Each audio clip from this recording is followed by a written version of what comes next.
नमस्कार दोस्तों, आपका इस वीडियो में स्वागत है। आप देख रहे हैं YouTube चैनल कानून का पावर।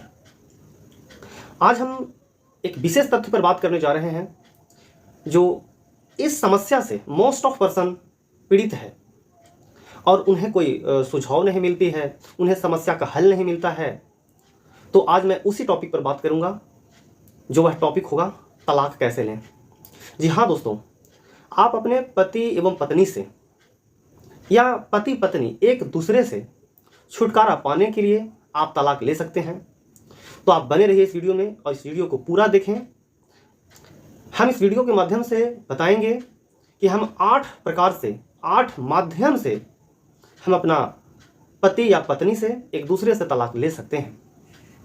पहला आधार है व्यभिचार, जो एक्स्ट्रा मैरिटल अफेयर्स के तहत आता है।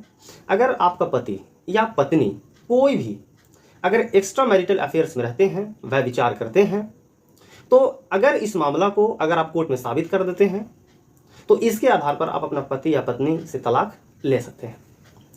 दूसरा पॉइंट आता है शारीरिक व मानसिक प्रताड़ना।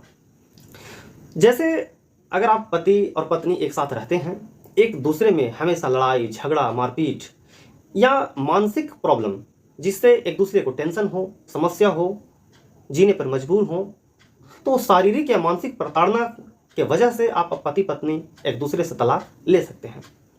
तीसरा पॉइंट है नपुंसकता।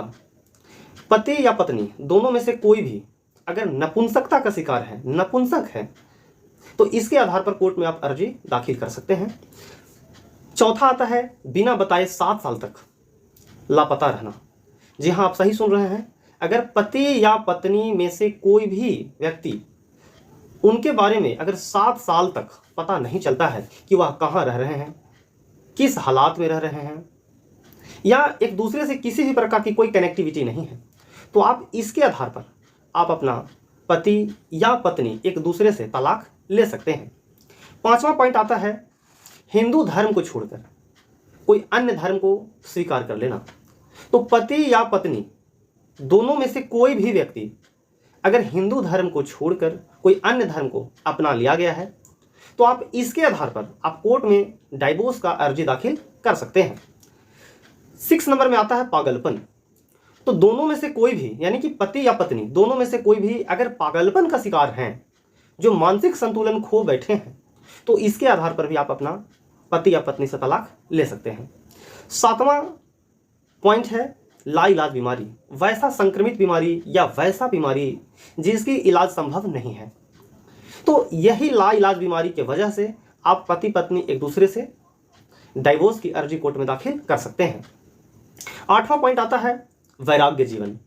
अगर दोनों में से कोई भी वैराग्य जीवन को अपना लिया है या सन्यासी बन गए हैं, तो आप इस मामले के आधार पर आप कोर्ट में तलाक की अर्जी दे सकते हैं। तो आप सही सुने, ये 8 पॉइंट को आप बिल्कुल याद रख लें और ये 8 पॉइंट के आधार पर कोर्ट में अर्जी दाखिल की जा सकती है। और हिंदू मैरिज एक्ट का सेक्शन 13 के तहत आप इस मामले को अगर कोर्ट में साबित कर देते हैं तो आप इस मामले से छुटकारा लेकर आप अपनी पत्नी से तलाक ले सकते हैं।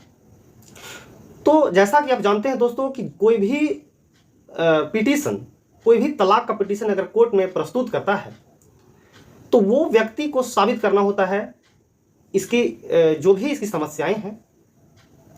तो जो दाखिल करने वाला जो व्यक्ति होता है, जो दाखिल करने वाला व्यक्ति जो कोर्ट में पिटीशन दायर करेंगे, तो उस व्यक्ति के पास ये सबूत होने चाहिए और उस व्यक्ति को कोर्ट में साबित करना होगा और बहुत ही जल्द कम समय में आपकी तलाक हो जाएगी। धन्यवाद।